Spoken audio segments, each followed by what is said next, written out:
All right, everyone. Welcome to another episode of the Weekly Download. Hello, hello.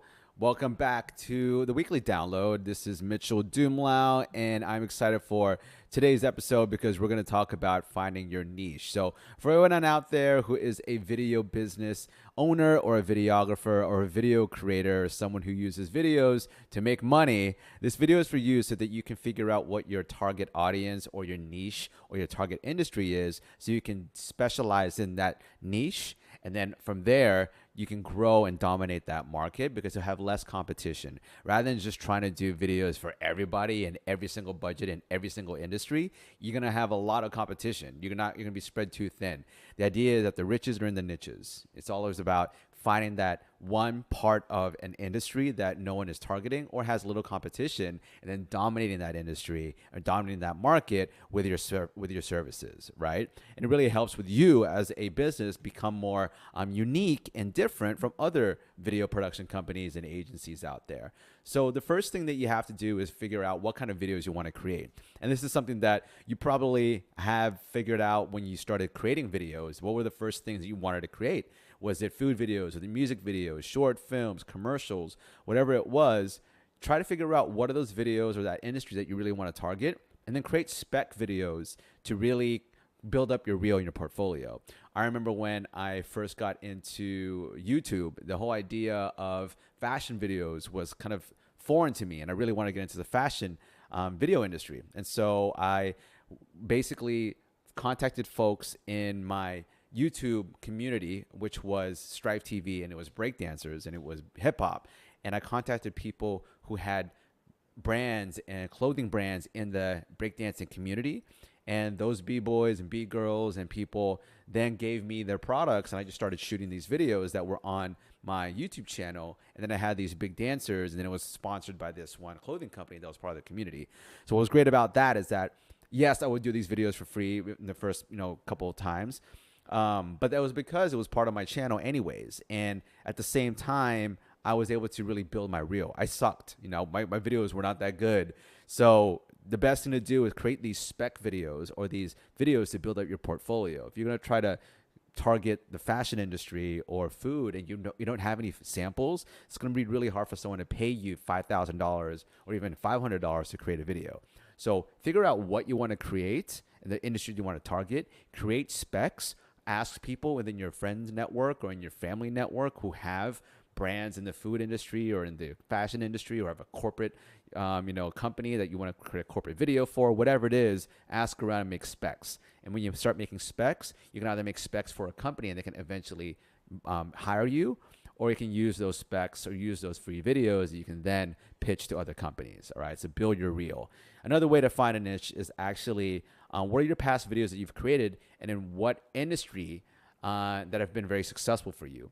Like for me, I had no idea that I was that good with video, food videos and food videography and food and beverage actually.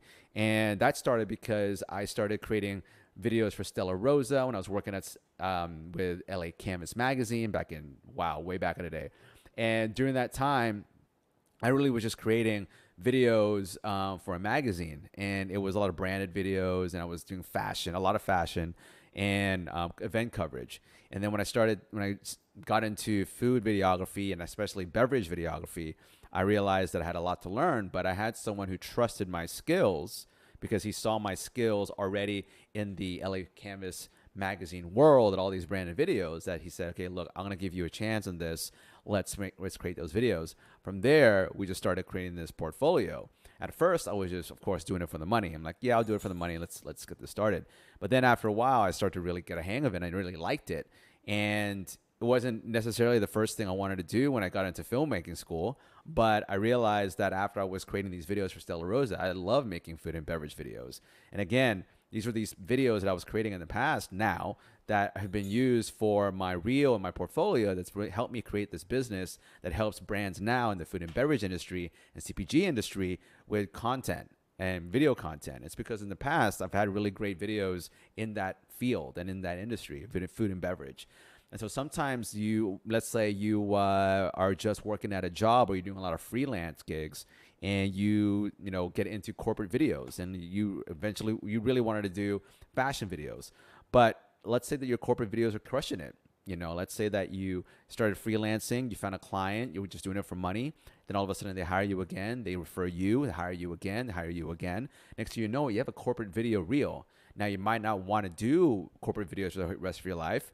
Although, what I like to tell folks, especially people who are video creators, is that at least you're getting paid for what you love to do, and you can train while you're doing these. And I don't want to say like train and like experiment and ruin a relationship with a corporation. But what I'm saying is that, be innovative with these videos that you're doing for this corporate video. Like, can you create some cool After Effects intros, or you create, put music behind it and do some great edits? Can you do something that can really shine out as something unique to your voice and also works with your passion? Okay. And so finding that niche is really great. Just look at your past portfolio or what you're working on now and think, okay, what do I have a really strong reel in? And then focus on that, really focus on what you have strong examples in. And then the third thing to do is finding a need and filling it. Okay. So this is someone out there who has no idea, what to do for their video business. And you can do the traditional route of like, being a PA on set, doing wedding videos, or you can find a need in an industry that you feel hasn't been tapped, and you can create those videos for them, right? Maybe it's tech explainer videos, or it is people who write books and you do all the interviews of authors and you create these explainer videos of their books, right? Just threw that out of there. I honestly feel that this is like a more entrepreneurial approach, right? It's just finding, you realize, okay, the dentists in my town, they don't have video content to promote their business and their services. How about I go contact them and create dentist videos, right? And these are for the folks out there that don't know what you want to do in the future with video. You just like making videos and you have a more business mindset. And this is when you start becoming an entrepreneur, and then you see that, maybe these schools don't have, great videos, or these, companies, these mom and pop shops and brick and mortar stores and restaurants, they need videos, and seeing that need and filling it with your talent is a really great way to grow a business, because this is how you create demand. I mean, you fill a demand, and then of course you create the supply. So I think that's a really great way. If you can combine all three, then it's pretty cool. Then if you have a passion for fashion videos, and then your past work has been really great with fashion videos, and then you realize that fashion companies need e-commerce product videos, then you're set, right? There's your niche right there. But I think that a lot of folks who are trying to find that target audience, target industry, niche, and everything, it's tough. So these are the three things that I would do. And like they say, go even deeper, with your niche. Like, can you get even like if I was doing food videography, how could I do? Maybe I could do food videography for people in Austin, Texas, or food videography for vegan brands, right? Or I can do fashion videography for BIPOC owners, or whatever it is. Like, get deeper and deeper. It can be so specific that no one's going to challenge you. And once you get very specific, then you can dominate that market, build a client base, build your business, and then from there, maybe you can get into other industries, get into alcohol and spirits and wine or whatever.